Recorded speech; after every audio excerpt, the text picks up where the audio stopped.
యస్త్వాత్మరతిరేవ స్యాదాత్మతృప్తశ్చ మానవః ఆత్మన్యేవ చ సంతుష్టస్తస్య కార్యం న విద్యతే.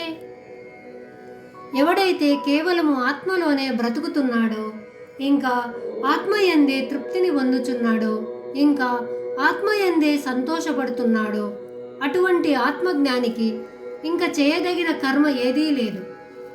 కర్మయోగమును పాటించవలసిన అవసరము లోకంలో కొద్ది మందికి తప్ప మిగిలిన వారందరికీ ఉన్నది.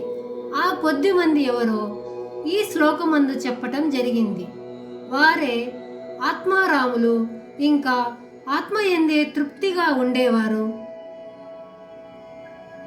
ఇంకా ఆత్మయందే సంతోషంగా ఉండువారు అయిన మహనీయులు ఎటువంటి కర్మ చేయనవసరం లేదు. ఎందుకంటే అన్ని కర్మల యొక్క సాధన యొక్క లక్ష్యము ఆత్మ సాక్షాత్కారము. ఆత్మ సాక్షాత్కారము వారికి లభించింది. కర్మ ద్వారా పొందదగిన ఫలితమును వారు పొందినారు. కాబట్టి శాస్త్రము అలాంటి వారికి విధిని తొలగించింది. అయినా లోకం బాగుండాలనే ఉద్దేశ్యంతో మహాత్ములు మంచి కర్మలు చేస్తూనే ఉంటారు. మహాత్ములు కర్మ చేసినా చెయ్యకున్నా తప్పు లేదు. అయితే ఇటువంటి పరిస్థితి మామూలు మనుషులకు వర్తించదు.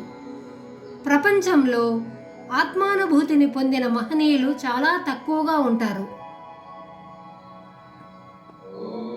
ప్రతి మనిషి ఆత్మానుభూతిని పొందటానికి జాతి, మత, కుల భేదం లేకుండా ప్రయత్నంతో మహోన్నత స్థితిని పొందవచ్చునని భగవానుడు చెప్పెను.